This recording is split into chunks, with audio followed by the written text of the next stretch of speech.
sesuai dengan tema hari ini kan Why Always Me gitu. Nama ya. dulu. Oh iya maaf. Nama dulu. Nama saya Irham dari Jakarta Selatan. Izin bertanya untuk pertanyaan pertama adalah sesuai dengan tema hari ini adalah Why Always Me, yang dimana ketika pulang kerja itu kan di kerjaan biasanya di-push terus sama atasan gitu ya. Kita ngerasa aduh lah pokoknya itulah ya, aduh kerja mulu gitu, budak korporat gitu ya. Bos ya, bos. Saya mah di bawah. Cuman sampai rumah juga ada atasannya lagi gitu. Cuci piring belum, cuci baju belum gitu. Kadang ya Allah, why always me gitu ya.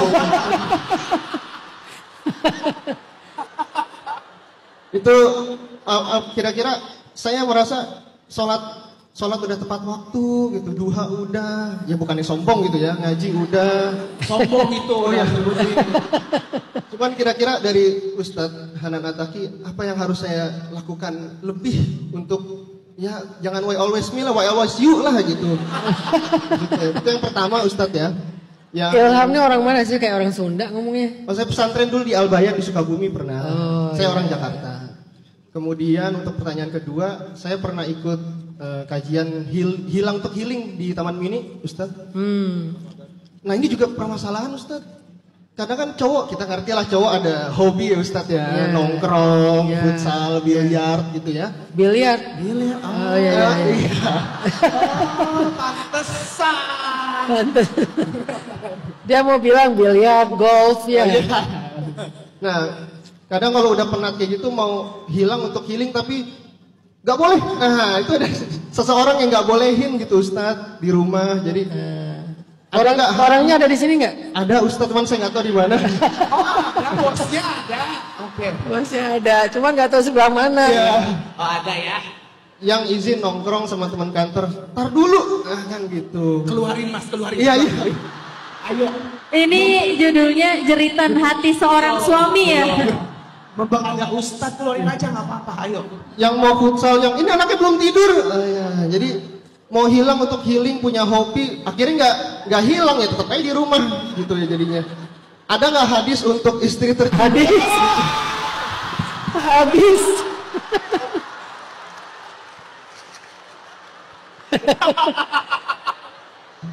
Ada hadis sahih gitu. Jadi kita kaum pria itu dibolehin sama kaum wanita. Hadis biliar, futsal ya. Terus juga itu pertanyaan kedua ya Ustadz ya. Pertanyaan Ada berapa? Setuju. Karena kan Allah sukanya yang ganjil, jadi saya 3 aja nanya. Kemudian yang ketiga, kadang kan kalau suami nyuruh ini, istri itu nggak nurut gitu. Contoh nih, lagi musim hujan jangan pakai sepatu putih, dia pakai sepatu putih. Entar kotor dicuci selama. Why always me lagi? Gitu. Disuruh makan ini nggak mau, makanya ya sama. Apakah ada hadis juga supaya istri itu nurut sama suami gitu? Ya Ustadz ya, maaf ya istri ya. Nggak apa-apa ya. Saya juga lagi nyari-nyari hadis badminton ini teh. Gimana caranya kan kalau lagi pengen keringat gitu kan? Tiba-tiba teman-teman geng udah pada Ustadz udah ngumpul di lapangan jam 9 malam. Udah ngumpul Ustadz, ini tinggal Ustadz doang nih, kita udah mulai main nih. Waktunya cuma 2 jam.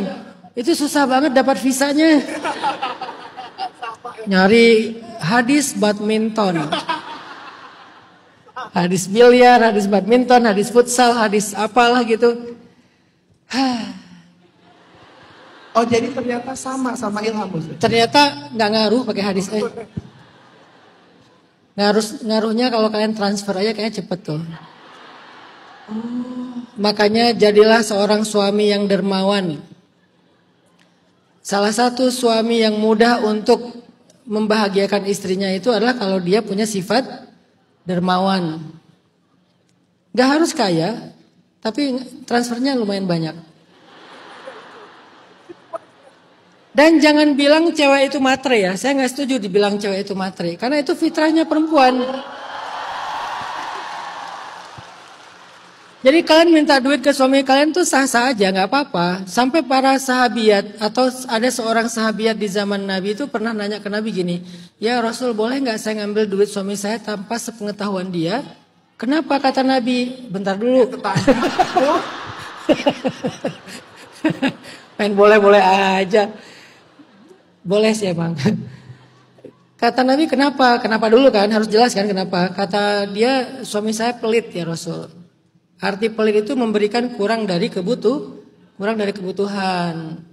Makanya kita sebagai suami itu jangan pernah merasa udah ngasih banyak. Minta maaf sama istri kalau kita ngasih nafkahnya pas-pasan. Bilang ke istri, maaf ya kalau aku baru bisa ngasih 30 juta sebulan. Banyak gak segitu? Enggak lah. Kalau suaminya dermawan itu gak banyak. Aku pengen ngasihnya 300 juta. Tapi mampunya baru 30 juta. Gak apa-apa ya.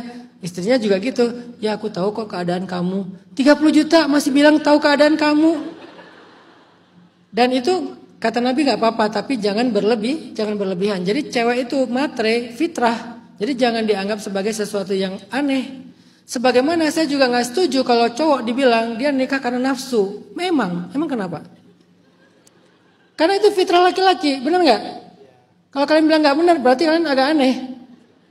Cowok itu menikah karena nafsu adalah salah satu alasan dia menikah. Cewek menikah karena ingin dinafkahi adalah salah satu alasan dia menikah. Dan itu sah. Walaupun yang paling tinggi karena agama, karena akhlak ya. Tapi salah satu alasannya iya. Makanya untuk menenangkan laki-laki, maka berikanlah kebutuhan biologisnya. Untuk menenangkan perempuan, maka berikanlah kebutuhan belanjanya. Selesai. Jadi jangan pakai dalil. Nabi ketika istrinya lagi ngambek, Nabi tuh gak ngeluarin dalil. Aku bersabda. Enggak tuh. Padahal Nabi gak perlu cari dalil Bukhari, Muslim apa. Gak perlu orang riwayat langsung dari beliau ya. Tinggal ngeluarin aja, aku bersabda. Gak pernah Nabi kayak gitu. Begitu istrinya ngambek, Nabi itu memperlakukannya dengan akhlak, bukan dengan dalil. Ternyata memperlakukan pasangan dengan dalil itu kalau kondisinya normal, ngasih nasihat. Tapi ketika lagi dalam kondisi emosional, jangan pakai dalil. Apalagi udah dikoleksi tuh dalil banyak gitu kan. Keluarin satu-satu dicicil. Nih mah, emangnya kalian pikir cewek itu gak punya koleksi dalil tentang cowok? Banyak. Nanti jadi balas-balasan dalil ya. Ternyata memperlakukan pasangan yang lagi emosional itu bukan pakai dalil, bukan qala Allah wa qala Rasul aja. Walaupun itu bagus, tapi ada momen yang tepat untuk menyampaikan itu. Jangan dikit-dikit Allah berfirman, Rasulullah bersabda, kamu mau khutbah Jumat? Tapi pakai akhlak, dengan kasih sayang, ngomongin ke dia baik-baik. Dan bahagiakan hatinya. Biasanya kalau hatinya udah bahagia, biasanya permitnya itu lebih gampang. Kalau dia lagi bete, permitnya pasti susah banget. Nah, jadi bahagiakan hatinya dengan cara dia masing-masing. Karena gak semua orang kan caranya sama kan. Itu ilham, cara minta izin ke pasangan kita. Jangan pakai dalil, karena gak akan diizinkan. Begitu ilham keluarin dalil, dia punya dalil yang lebih sahih. Lebih panjang lagi dalilnya. Langsung bukan cuma pakai hadis, disyarah sama dia. Ternyata perempuan ini seorang pensyarah hadis yang sangat hebat. Keluarlah hukum-hukum fikih, fatwa. Jadi jangan pakai dalil, pakai akhlak. Pertanyaan yang pertama tadi, why always me Ustaz? Bisa gak sekali-kali why always her? Why always you? Pertama, salah satu alasan kenapa laki-laki dalam Islam itu disebut namanya rajul atau rijal. Rijal itu ada definisinya. Definisi rijal itu adalah kuwatut tahammul, yang kuat menanggung beban. Itu definisi laki-laki. Dia itu kuat menanggung beban. Jadi sebagai laki-laki, pertama memang kita harus punya mindset, saya tuh pengangkut beban, saya penanggung beban. Sehingga beban itu bagi saya sesuatu yang biasa. Beban kantor, beban rumah tangga, beban keluarga besar. Bahkan bebannya jangan cuma beban istri dan anak-anak. Keluarga besar kita juga bagian dari beban kita. Itulah laki-laki sejati, ponakan lah, adik, kakak, semuanya itu bagian dari beban kita. Laki-laki harus terbiasa kayak gitu. Karena hari ini banyak paman yang gak mau lagi mengangkat beban ponakannya. Banyak kakak yang gak mau lagi mengangkat beban adiknya. Bahkan lebih parah lagi, banyak ayah, banyak suami yang gak mau lagi mengangkat beban anak dan istrinya. Karena dia ngerasa bahwa yang penting mereka masing-masing punya rezekinya sendiri-sendiri atau benar-benar gak peduli. Nah ini bukan laki-laki dalam Islam. Ini hanya seseorang. Tapi yang disebut dengan rajul, rijal, laki-laki, kesatria, dia itu punya sifat dasar kuwatut tahammul, kuat menanggung beban. Maka biasakanlah diri kita dengan beban. Tapi dalam prakteknya maka muncullah kasih sayang namanya mawaddah warahmah. Kasih sayang ini nggak bisa dari salah satunya, nggak bisa dari suami aja, mentang-mentang dia seorang penanggung beban, nggak bisa dari istri aja, mentang-mentang dia penanggung jawab rumah tangga. Harus dengan mawaddah warahmah, saling pengertian. Kalau suami baru pulang capek, maka istri yang paling soleha itu adalah yang paling mengerti kondisi suaminya. Dia yang mengangkat beban suaminya, walaupun itu tanggung jawab suami. Ketika istrinya di rumah kelihatan lagi nggak sehat atau misalnya lagi kecapean dengan berbagai macam urusan, nggak ada salahnya juga sesekali suaminya mengurus rumahnya dengan urusan-urusan yang biasa dikerjakan istrinya. Ini bukan tentang tanggung jawab siapa, bukan tentang tugas siapa, tapi tentang siapa yang paling pengertian di antara mereka. Sayyidah Fatimah pernah mengeluh kepada Nabi karena capek ngurus rumah tangga. Soalnya Ali itu selalu di luar rumah karena tugas-tugas dakwah. Kemudian Nabi bilang, wahai Fatimah, mau nggak ayah kasih sesuatu yang lebih baik daripada pembantu? Kata Fatimah, apa ayah yang lebih baik daripada pembantu? Ucapkanlah subhanallah 33 kali, alhamdulillah 33 kali, Allahu akbar 33 kali, la ilaha illallah 1 kali, al-ikhlas, al-falak, an-nas masing-masing sekali. Sebelum engkau tidur, insya Allah Allah akan menguatkan kamu dalam mengangkut beban di rumah. Nabi nggak menasihati Ali untuk mengatakan, wahai Ali, kerja bantuin dong Fatimah di rumah. Enggak, tapi Nabi menguatkan Fatimah. Kenapa? Karena Nabi faham Ali itu bukan nggak mau bantu Fatimah, tugas dakwahnya juga nggak mudah. Dia ke Yaman, dia ke Damaskus, dia kemana-mana. Tapi Fatimah juga nggak mudah ngerjain rumah tangganya, sehingga dikuatkan mentalnya dengan zikir-zikir. Apa pelajaran dari semua kisah-kisah ini? Ternyata masing-masing orang itu diberikan pahala dengan cara yang berbeda-beda. Laki-laki pahalanya berjihad di luarnya dengan mencari nafkah, dengan berdakwah. Istri berjihad dengan rumah tangganya, dengan membantu suaminya, menjaga rumahnya, amanahnya. Itu adalah ibadah terbaik mereka masing-masing. Tapi prakteknya tetap dengan kasih sayang. Jangan pakai hukum. Kan ini tugas kamu, kan ini kewajiban kamu. Gak akan nyaman rumah tangga seperti itu. Makanya bahasa Al-Qurannya mawaddah warahmah, saling berkasih dan saling bersayang. Jadi akhlak, kasih sayang itu modal rumah tangga. Ilham bukan dalil qala Allah wa qala Rasul. Itu adalah bekal rumah tangga. Tapi cara bermuamalah dalam rumah tangga dengan akhlak dan kasih sayang. Apa pertanyaan ketiga tadi? Udah ya? Udah. Udah aja lah ya. Udah Ustaz. Oh, biar istri lebih nurut ya. Gimana biar istri lebih nurut? Jadilah suami terbaik. Bukan qala Allah wa qala Rasul.